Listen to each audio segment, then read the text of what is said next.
I need to share an experience that I had. It's been something that's been on my mind for a while. Um, what we do here at Blue Ribbon is we train and mentor people on how to become self employed, how to become successful. The failure rate for owner operators is 9.5 out of 10. 9.5 out of every 10 people that try to be an owner operator fail. And so, using the lessons that I learned through failure and the lessons that Larry learned in 30 years of business, we try to take that and teach people that have a desire to be self employed, that want to take that next step and that next level. And we try to give them the tools. Well, I realized something this morning that we really didn't think about because we kind of joke and say, well, we don't hire truck drivers. And what we mean, we don't want a truck driver attitude that, well, I'm an employee and somebody's got to tell me what to do. Um, we want someone that's not just a driver, because driving a truck, turning the wheel, shifting gears is 10% of being a successful owner operator.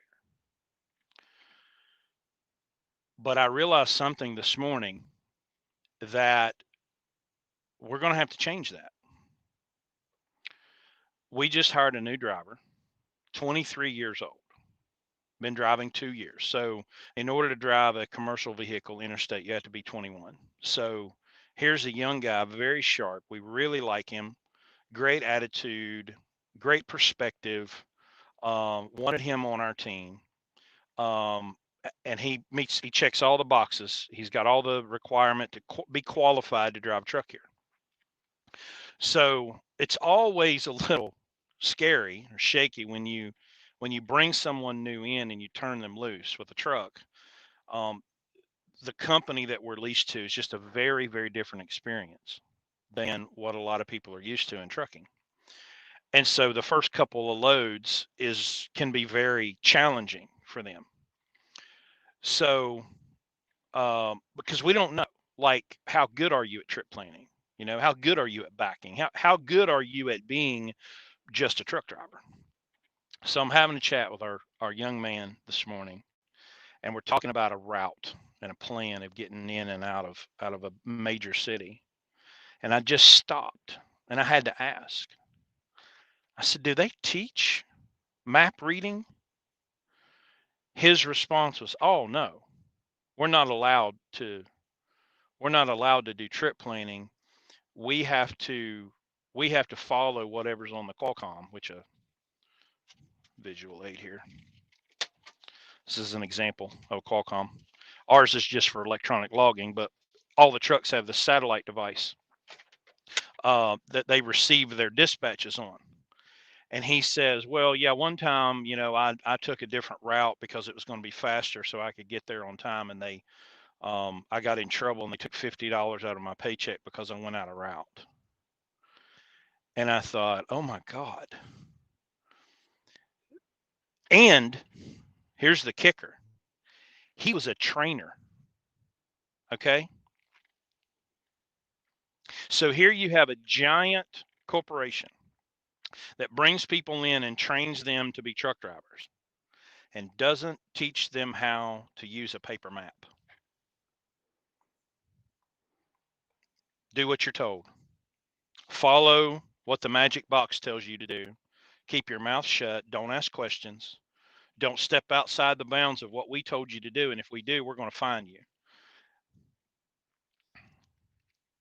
When I started in this business in 1997, a lot of this stuff didn't exist. There were very few companies that had the satellite communications in their trucks. Now, I'm not a hater of satellite technology because it made my life easier. Okay. So please understand that. When I started, it was payphones, paper maps, CB radio. That was it.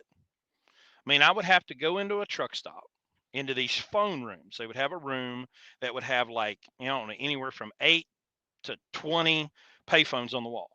And you'd have to stand there and you'd have to put one up to each ear. You would call your dispatch number on two phones, and you would hold up two phones to see who answered first. And of course, You're standing in a cloud of cigarette smoke so thick you can't see through it, which I was helping. And then someone would answer, and you'd say, "Hey, here's my truck number, checking in," and they'd be like, "I don't have anything. Call back in 2 hours." Okay, so I'd go back out to the truck for 2 hours. No cell phone, no social media, no iPad, no television. Just sit there. And in 2 hours, I would walk back in and repeat the process. And then if they did have a load, I had my notebook and my pen, and I had to write down every word, every address, every pickup number, everything that had to do with the customer. And then I would have to call the customer, get directions, and all that kind of stuff. So I don't want the good old days. Okay, y'all can take the good old days and shove them for all you know. No, thank you. However, we've now gone to a point where we're not teaching people basic fundamental understanding of principles and concepts. We're taught shut up and do what you're told. The experts have laid out for you what you are to do, and so you are to keep your mouth shut and do what you're told. We're not going to teach you the fundamentals. We're not going to teach you the mathematics to understand the science. We're not going to teach you the reading comprehension so that you can read something and understand it for yourself. We are going to hand it down to you and say, we've made all the decisions for you. Now, shut your mouth and do what you're told. And I never gave this enough thought. I always had a heart to teach. I always had this desire to help people not experience the things that I did the hard way, because that's how I learned everything in business and failed miserably, right? And so Larry and I now are trying to combine forces to do that for people, to give them that foundational structure. But I never dreamed that I would have to literally take an experienced driver, someone that qualifies to do the job, and say, okay, now, like, do you know how to read a paper map? Or have you been conditioned to just do what you're told and not think outside the box? And unfortunately, that's kind of where we're at right now. I mean, it creates an opportunity, obviously, creates an opportunity for business leaders and parents and homeschoolers. And, we now can look around and go, oh, I understand how we got here, right? So the opportunities are endless. But like I had thought about, well, I've got this YouTube channel, I could make a trip planning video, right? But that's redundant. They're teaching trip planning. No, they're not. Um, I mean, wow, you know? So when I look around me at the things that are going on in the world right now, and you want to go, man, why do people believe that? Or why do people make that decision? Uh, because they don't know how to question, and of course, like monkeys in a cage, anyone that does question, they're trained to shout that down. So, I mean, what a fascinating time to be alive. It really is. But it's time to get back to the fundamentals. As experienced homeschoolers, we've seen a lot of people in the last 10 months be like, get a shock to the system. People that would have never considered homeschooling now are going, okay, I should give this a look, right? And of course they're overwhelmed and they're freaked out and they don't know what to do. And I'm going, reading, writing, math, reading, writing, math, reading, writing, math. Teach them to read. Teach them to comprehend what they read. Teach them how to write, how to communicate, how to type, how to spell, for God's sakes. and teach them math. Y'all, if a human being can read, can comprehend what they read, can write and communicate their thoughts, and can do math, everything else works itself out. We got to get back to the fundamentals on planet Earth right now. We've got to stop just blindly saying, "Oh, I mean, yeah, I don't personally need to put the time into that research. Somebody else, the experts are going to take care of that. I don't have to concern. All I have to do is do what I'm told. If I just do what I'm told, everything will be fine."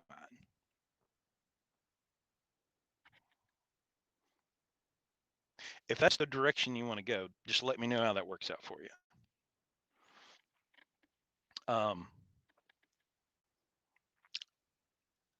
just such a fascinating time. You know, people are going to talk about the days that we're living in are going to be talked about and studied for centuries to come. 500 years from now, people are going to be like, "Hey, you need to read this book on what happened in 2020." Okay? In 2021 and 2022. I mean, it's not over. It's only just begun. Um, but let's let's just cut the bullshit and get back to the fundamentals. You know, Uh, fundamental principles never change. 2 plus 2 will always be 4. You can't change that. We need to stop being distracted. Um, we have lots of distractions. We have lots of distractions um, that are on purpose. I was thinking this morning, can you imagine? Let's roll back in time for just a second. Can you imagine, say, between 1988 or 1989 and about 2003, if social media existed as it does today? Because back then, we can prove this now, because in the infancy of the internet, we can go back and see time stamped things that people were saying. There were people back then saying that WMDs in Iraq was a fabrication, the basis and the justification for going to war in the Middle East. We can see now that there were people that were saying, "Hey, listen, this story out of Kuwait about the babies being thrown out of the incubators may have been made up, may not be real." What do you think if Twitter and Facebook would have existed back then? Do you think maybe there would have been messages like, "Well, there are people saying that WMDs don't exist, but it's been verified by these certain sources. And so if you talk about WMDs not existing, that's going to be a violation of our terms of service, and we're going to shut you down." I mean, because this government website right here clearly states that, I mean, WMDs are real, and we're going to have to go into Iraq and take care of this problem. Hmm. Something to ponder. Um, but we have an education crisis, you know, and guess who's going to solve it?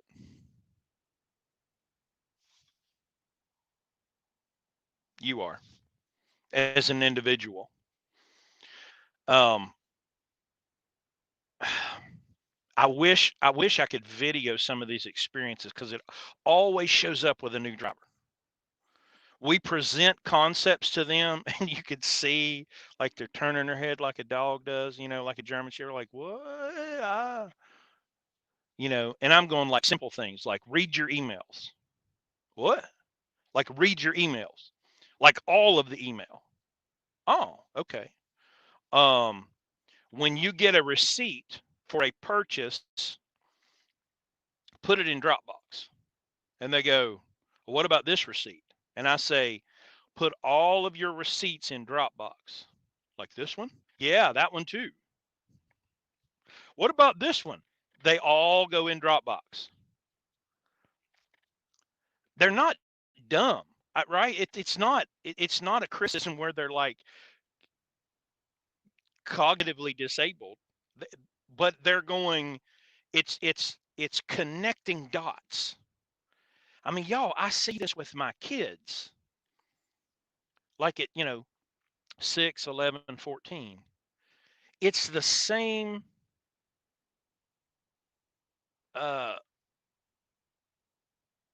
it's not a practice. It's not a habit. It's not a part of that creating behavior over time and then thinking it out and connecting the dots. I have adults that I encounter that I have to teach the same thing I have to teach a lot of my kids. I've had people that have been in the military.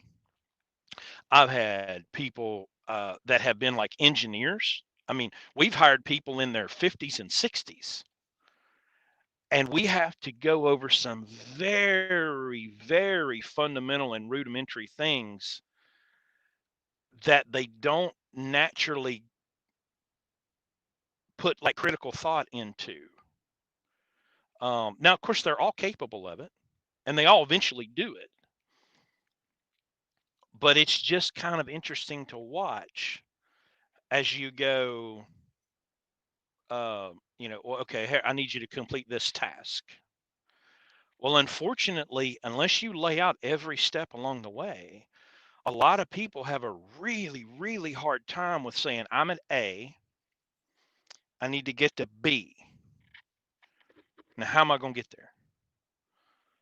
Now I'm going, well, I mean, you do this and then this and then this and then this. I mean, it's very mathematical in its function. I'm going to take this piece and add it to this piece and add it to this piece, and I'm going to go searching for. Think about this. Okay, I see this all the time. Someone will go to a Facebook group or a Facebook post or a Facebook page and ask, does anyone know? Here's one I can think of. Does anyone know where that pilot is in Louisiana that has the Arby's? Now, that's not an invalid question. Okay. However, you're using either a handheld device or a computer to log onto the internet and then navigating your browser to Facebook to ask a question. Why not just go to Pilot Flying J's website? There's something about asking people, asking someone to share from their experience. I get that. That's totally reasonable. But if I'm looking for the Pilot Travel Center in Louisiana that has the Arby's, I'm probably just going to go to Pilot's website and search Louisiana and see which one has the Arby's. And that'll tell me the phone number. It'll tell me what exit it's at. It'll tell me the name of the town. There's all of this information available, but yet they bypass all of that to go, hey, does anybody know where that's at? Now, is that intellectual laziness? Well, I don't want to go through all of the steps, to click and point and, I don't know. Some sociologist needs to dig into that. Why do we do that? And I see it all the time. I'm thinking, just Google it. You know, I had a driver. Hey, do you know this phone number? Well, obviously not. Did you Google it? No. Well, Google it. Go to Google, put in the address. Like, go actively search for the information you're trying to find. But I might find something's wrong. Yeah, it's called discernment. But if you have a gatekeeper that someone that either has appointed themselves to say, oh, well, now we're going to go in and we're going to get all the bad information out, and we're just going to give you the good information. I'm sorry. I've got enough historical context and knowledge of human history. I'm not going to take that. There's no way I am going to allow for people whose motives have always been suspect to appoint themselves to be the gatekeepers of information. Information should never, ever, ever, ever be restricted. Bad information, false information should never be restricted. Because if I don't have the let's go, false information, then I have nothing to compare the good information to. But see, I have a very, very, very capable computer up here, far more powerful than any computer on earth. But if I can't take the good information and the bad information, and I can't set them aside from one another and say, okay, well, this says this, but this says this, and then I can use logic and critical thinking skills. But y'all, I've been out of school 25 years. They didn't teach us that stuff either.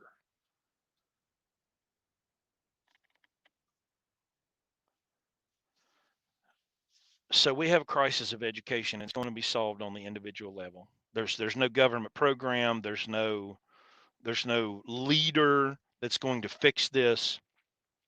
There's no consolidation. There's no cabal. No.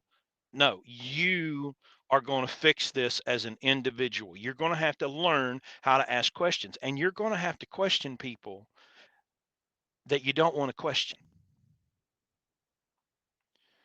Um, and it's uncomfortable. It really is. But what I can tell you from being on the other side and have now broken all of those chains, um, it's very liberating, you know, and that's what I can testify to. I would not, I wouldn't trade it for the world. I mean, sometimes I have considered, boy, wouldn't it be nice to go back to just believing that Fox News had all the answers, and that if I just listened to enough talk radio, but man, I was on the team. I was in the crowd, and it felt good. And sometimes it would be nice sometimes to go back to that because it's easy. But never before in human history. Look back at human history. Just go look back at all of the times that humans have been taken advantage of, have been by each other. I mean, we did this. All these kings and nobles from history, there was nothing special about them. They weren't magic. They were just really good at what they were doing. We have unprecedented access to information. And unfortunately, we've got some people that think they have the power to control it, which is just laughable, and exciting too. I mean, the fact that I can sit here in my truck from Virginia and broadcast out like this is just, it's unheard of. But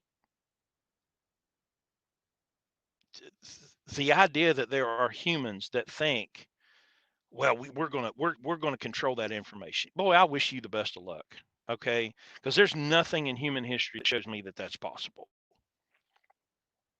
And the technologies that already exist, like blockchain, it's just going to guarantee that it's never going to work. So let's stop being distracted and let's open up some books. Let's turn off some TVs. Definitely turn off the news. It's not news. Um, this is a fascinating time to be alive. This is the most exciting time to be alive in all of human history. In all of the millennia, I guess, maybe, that human beings have existed. This is the best time right now, today. So turn off the TV, open a book, listen to a podcast, go find that information that they don't want you to see and have a look for yourself. You never know what you might find.